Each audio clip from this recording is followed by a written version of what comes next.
Niwashukuru kwa kunialika kwenye tukio hili, kujumuika nanyi kwenye malengo yenu, kwenye mafanikio yenu, kwenye matamanio yenu na kwenye matarajio yenu ya chama chenu kutoka hapa mlipo kwenda mahala pengine.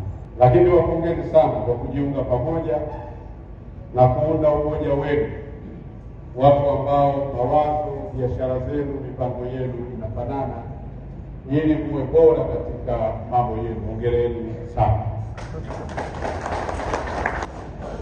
Nimesikia risala yenu ikisoma kwa niaba yenu. Ni wazi kwamba yale ni mawazo yenu ambayo sisi serikali tukishirikiana na nyinyi, basi tutakuwa katika sekta zenu na mtaweza kuajiri watu wengi na nyinyi wenyewe kukua kiuchumi zaidi. Leo tulikuwa na mkutano wetu mkuu, na ni mkutano wetu mkuu wa 5 toka tuanzishe hichi kikundi chetu, na lengo kubwa ni kujua namna gani, shida gani zinapatikana, matatizo gani kuyatatua katika kikundi, ili kikundi chetu kiweze kusonga mbele. Leo tulihudhuriwa na wanakikundi wengi na tumewaambia na wametoa maoni yao. Tunashukuru kwenye hilo na tunakiendeleza kikundi chetu mbele. Kikundi chetu tumekianzisha tarehe 15 ya mwezi wa 11 2023. Mpaka leo hii tuna takriban miaka 2 kama na nusu hivi toka tuanzishe kikundi chetu. Tumepata mafanikio mengi. Fanikio la kwanza la kutengeneza undugu wa pamoja wa familia ya Uwafumo. Hivi sasa tunakimbiliana kwenye shida na raha kutokana na umoja wetu. Imekuwa kama ndugu wa kuzaliwa baba moja mama moja.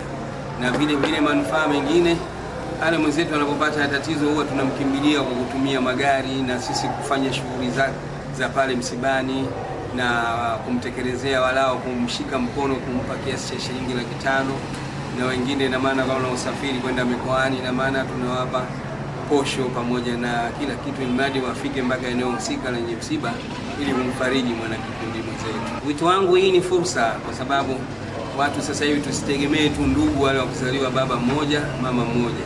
Kuna vikundi mbalimbali vinaweza vikakufariji wakati wa shida na raha. Kwa hiyo wito wangu, wale ambao wamekaa tu hawana vikundi vyovyote, wajiunge sasa. Vikundi viko vingi na wengine waje kwetu. Sisi bado tunatamani tuwe na wanakikundi wengi zaidi.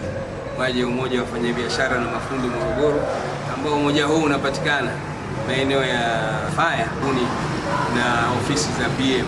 Tunaomba wana umoja wazidi kuungana pamoja ili tuweze kuimarisha umoja wetu ili tufike mbali katika mafanikio yetu tuliojiwekea. Hali ya utendaji katika uongozi wetu inaendelea vizuri, watu wanajituma, japo kuna wengine ambao bado hawajafikia mafanikio mazuri katika kujituma, lakini tunazidi kuhamasishana ili yale ambayo tumeyakusudia yaweze kufanikiwa katika umoja wetu. Nimenufaika na Uwafumo kwa ajili ya maendeleo ya biashara. Kwa kweli nimekutana na watu wengi ambao wameweza kunielimisha kuhusu juu ya biashara. Kabla sijajiunga kwenye umoja huu, nilikuwa sielewi namna ya kufanya biashara, lakini baada ya kujiunga nimekuwa na idea sana ya kuweza kuendesha biashara yangu. Na wakaribisha ambao hawajajiunga waje wajiunge, wanufaike na kikundi cha wafanya biashara.